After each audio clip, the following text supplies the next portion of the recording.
Big Bone Lick is a Kentucky state park full of wildlife and beautiful forestry. But why was the name made what it is today? Well, it's simple. The big bone part is pretty self-explanatory. That part was named for the ginormous bones that were found in this area. But what about the lick part? Well, that was named because the animals needed the nutrients from the salt, and the only way to get it was by licking the salty sulfur marsh. Now we will begin to talk about some of the animals and wildlife of Big Bone Lick. One of these animals was the ginormous Mastodon, an animal that was about the size of an elephant. It also was very hairy and had long tusks. They walked the earth in the United States about 13 million to 10,000 years ago. They lived in mostly forest and woodlands. They were herbivores and had a diet of mostly twigs, leaves, and pine cones. But they also ate the lovely honey locust.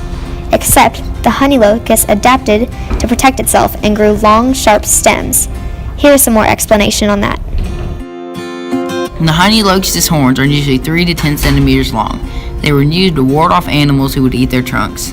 They used to be bare, not have horns, until they adapted to try and save their trunk from getting eaten. That adaptation happened over millions of years.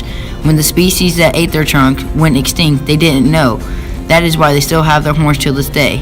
They think that the old extinct predators aren't extinct, so they're still protecting the tree. Another animal that was living in Big Bone Lick during this time period was the mammoth. Mammoths came to North America 1.8 million years ago when they crossed a temporary land bridge into North America. And about 35,000 years ago, the woolly mammoths came to North America through the land bridge.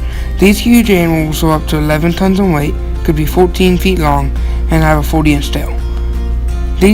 Their shoulders can also be 14 feet above the ground.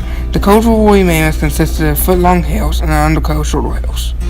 A mammoth ate grasses and similar plants, but 5% of their diet consisted of different kinds of woods, fruits, and cactus fragments. The majority of mammoths died 10,000 years ago, but a small group of 500 to 1,000 mammoths lived until about 1650 BC. The giant ground sloth can grow to be 2,000 pounds and 11 feet tall at full growth. Just like today's sloths, they move very slow and weigh about the same as today's bison.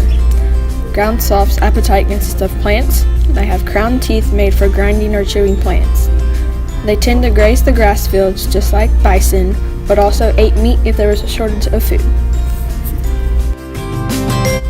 Now that you have learned about the animals and wildlife of Big Bone Lick, you can fully appreciate and enjoy the beauty of this wonderful place.